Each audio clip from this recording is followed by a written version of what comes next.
So, ngayon, magluluto tayo ng ginisang corned beef. Ang gagamitin natin is Argentina. So, painitin muna natin yung cooking oil sa pan. Then, add tayo ng crushed garlic.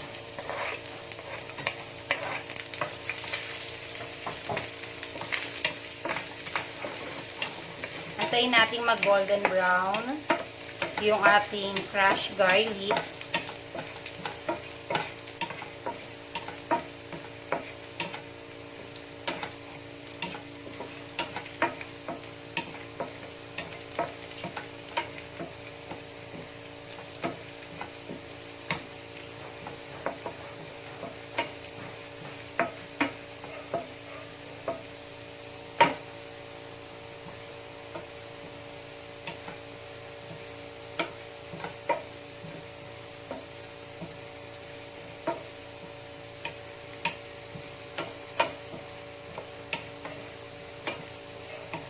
Ayan, medyo brown na siya.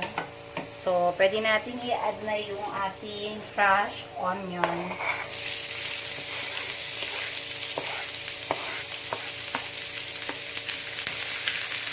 Kailangan natin makaramelize yung ating onion bago natin i-add yung ating corned beef. So, ayan. Makaramelize natin ang ating onions. Hinaalang natin na konti yung apoy. Kaya hindi na sunod para hindi tumalsik yung corned beef pag nilagay natin.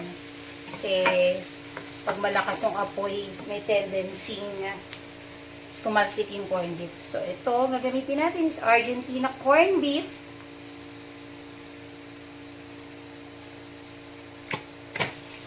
Ayan. Dahil kulang ang isang lata, dahil kulang sa kanila to, 2 lata ng corned beef ang gagamitin natin. So, ayan. Isa pa.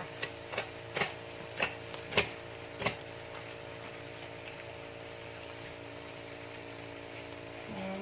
I-mix lang natin siya. Pwede na natin lakasan yung ating gas, yung apoy. Ayan. I-mix lang natin siya. So, pwede natin itong add ng egg, kung gusto niyo ng omelette. Pwedeng lagyan. Kaya lang yung mga kids, gusto nila is ginisa lang. Ginisang corned beef. So,